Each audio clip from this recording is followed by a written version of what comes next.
नवविधा भक्ती मराठीमध्ये आपण जाणून घेत आहोत की 9 प्रकारच्या भक्त्या कोणत्या असतात, त्यांची लक्षणे काय, भक्ती म्हणजे काय आणि वेगवेगळे भक्त कोण होऊन गेले.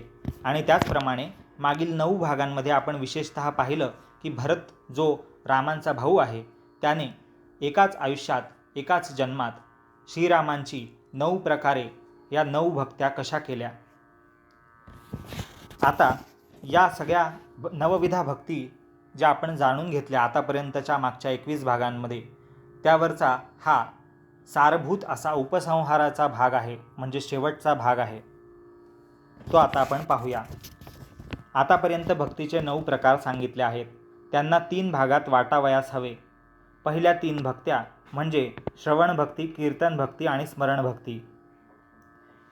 या तिन्ही भक्त्या ही उपास्य देवाच्या अनुपस्थितीत केली जाते. म्हणजे जेव्हा तुम्ही ज्या देवाची भक्ती करत आहात किंवा ज्या गुरूंची भक्ती करत आहात, ते गुरु किंवा तो देव जर समोर उपस्थित नसेल, तेव्हा आपण त्याच्या कथा श्रवण करतो, म्हणजेच श्रवण भक्ती करतो. किंवा आपण त्याच्या कथा, गुण, लीला यांचं वर्णन, कीर्तन करतो, सांगतो, म्हणजे आपण कीर्तन भक्ती करतो. किंवा याच्या अनुपस्थितीत आपण स्मरण करतो या कथा किंवा त्याचं रूप, गुण, म्हणजेच स्मरण भक्ती करतो. म्हणजे या कॅटेगरीमध्ये, या गटामध्ये पहिल्या 3 भक्त्या ज्या आहेत, श्रवण भक्ती, कीर्तन भक्ती आणि स्मरण भक्ती, या तिन्ही भक्त्या तेव्हा केल्या जातात जेव्हा आपण ज्या देवाची, ईश्वराची, गुरूंची म्हणजे उपास्य देवाची भक्ती करतोय, ती उपास्य देवता आपल्याजवळ उपस्थित नसेल प्रत्यक्षपणे, तेव्हा या भक्त्या केल्या जातात. दुसऱ्या प्रकारच्या 3 भक्त्या पुढील आहेत. दुसऱ्या गटात येणाऱ्या त्या 3 भक्त्या म्हणजे पादसेवन भक्ती, अर्चन भक्ती आणि वंदन भक्ती. म्हणजे प्रभूचे चरण वंदन करणे वंदन भक्तीत येते. अर्चन भक्ती म्हणजे ईश्वराची पूजा करणे आणि पादसेवन भक्ती म्हणजे ईश्वराच्या पावलांची, चरणांची सेवा करणे. या तिन्ही भक्त्या पूर्णपणे भगवंत भेटल्यावरच होते. पण भगवंताच्या अनुपस्थितही मनातल्या मनात भावनेने, मानसिक पूजेने आपण पादसेवन, अर्चन भक्ती आणि वंदन भक्ती या तिन्ही भक्त्या भगवंत तिथे प्रत्यक्ष नसतानाही प्रत्यक्ष समजून, मानून, अनुष्ठान ठेवून करू शकतो. हे भक्तीचे 6 प्रकार क्रियारूप आहेत. म्हणजे यासाठी काही ना काही क्रिया करावी लागते. श्रवण भक्ती करण्यासाठी ऐकावं लागतं. कीर्तन भक्ती करण्यासाठी कीर्तन म्हणजे तोंडाने गावं लागतं, जप करावा लागतो. आणि स्मरण भक्तीसाठी विचार करावा लागतो, म्हणजे काही ना काही क्रिया कराव्या लागतात. तसेच पादसेवन करण्यासाठी सुद्धा ईश्वराच्या चरणांची सेवा करणं ही कृती म्हणजे क्रिया करावी लागते. अर्चन भक्तीसाठी बाह्योपचारांनी पूजा करावी लागते, म्हणजे पूजा करणं ही सुद्धा कृती, क्रियाच आहे. आणि वंदन भक्तीसाठी नमस्कार करावा लागतो, साष्टांग दंडवत करावा लागतो. तर वंदन भक्ती ही सुद्धा क्रियारूप आहेत. म्हणजेच श्रवण भक्ती, कीर्तन भक्ती, स्मरण भक्ती, तसंच पादसेवन भक्ती, अर्चन भक्ती आणि वंदन भक्ती या 6ही प्रकारच्या भक्ती क्रियारूप आहेत.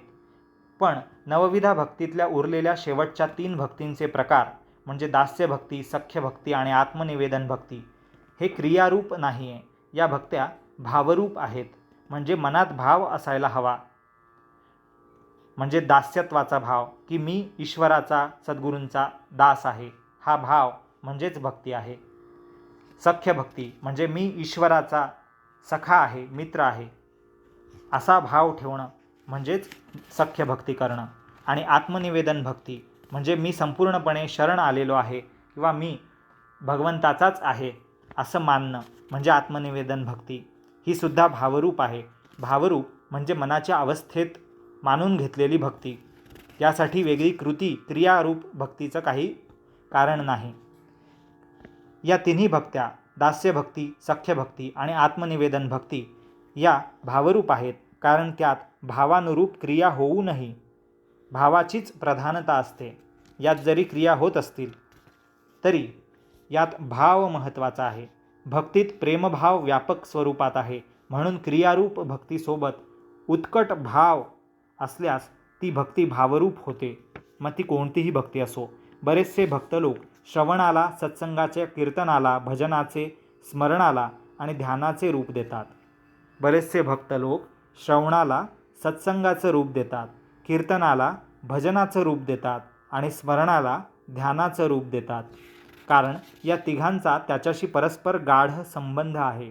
म्हणून तिघांना एकाच समूहात, या तिन्ही भक्तींना एकाच गटात आपण घेतलेले आहे, मानले आहे. त्यातही झाडाच्या मुळाशी पाणी शिंपडल्याप्रमाणे सत्संग म्हणजे चांगल्या व्यक्तींचा सोबत हे भजन ध्यानाला पोषक आहे. या तिघांमधून म्हणजे श्रवण भक्ती, कीर्तन भक्ती किंवा स्मरण भक्ती, या तिघांमधून एकाचे अनुष्ठान केल्यासही म्हणजे एक कोणती भक्ती केल्यासही परमात्म्याची प्राप्ती होऊ शकते. जसे श्रवणामुळे म्हणजे भगवंताची गोष्ट ऐकून, भागवत ऐकून परीक्षित याला, किंवा कीर्तन भक्तीमुळे म्हणजे भगवंताचे गुण गाऊन नारदाला, आणि स्मरणाने म्हणजे भगवंताचं स्मरण भक्ती करून आठवून ध्रुव या भक्ताला परमात्मा प्राप्त झाला. मग तिघांचे एकाच वेळी अनुष्ठान जर आपण केले, म्हणजे श्रवण भक्ती, कीर्तन भक्ती आणि स्मरण भक्ती आपण एकाच वेळी केली, तर परमात्मा प्राप्त होईल. यात वेगळे काय सांगावे. अशाच प्रकारे पादसेवन भक्ती, अर्चन भक्ती आणि वंदन भक्ती यांना एका समूहात, एका गटात ठेवले आहे.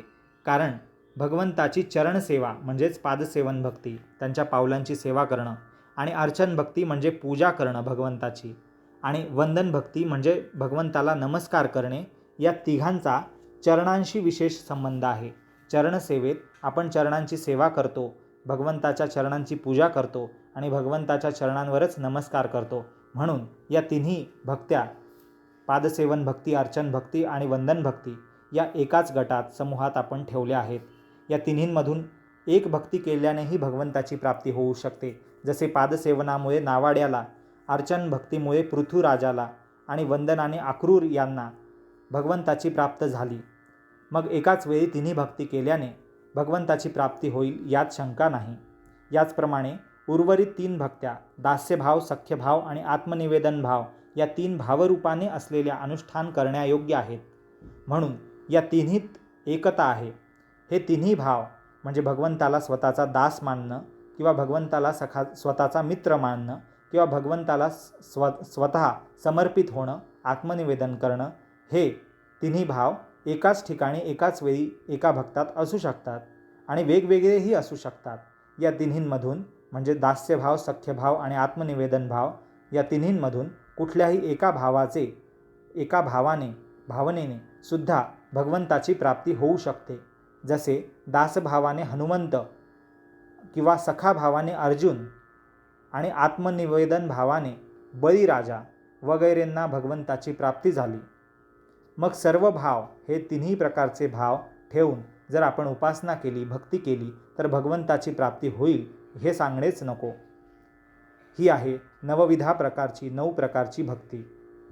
म्हणूनच आम्हाला श्रद्धा, प्रेम आणि निष्काम भावाने म्हणजे कोणतीही अपेक्षा, कामना न करता अत्यंत उत्साहाने आणि तत्परतेने भगवंताची भक्ती करावयास हवीच. आतापर्यंत आपण 9 भक्ती या विषयावर एकूण 22 भाग पाहिलेत. 9 भक्ती हा विषय इथे संपूर्ण झाला. तुम्हाला मराठीमध्ये 9 भक्ती याविषयी माहिती ऐकून कसे वाटले आणि भरताच्या या 9 प्रकारच्या भक्त्या जाणून तुम्हाला कसे वाटले हेही कळवा. कमेंट सेक्शनमध्ये तुमचे मत लिहा. पुन्हा भेटूया एका नवीन ग्रंथाची कथा आपण घेऊन. 9 भक्ती याचे सर्व भाग इथे संपूर्ण झाले. धन्यवाद. गुड रीडिंग चॅनलला पाहिल्याबद्दल, भेट दिल्याबद्दल मी तुमचे आभार मानतो.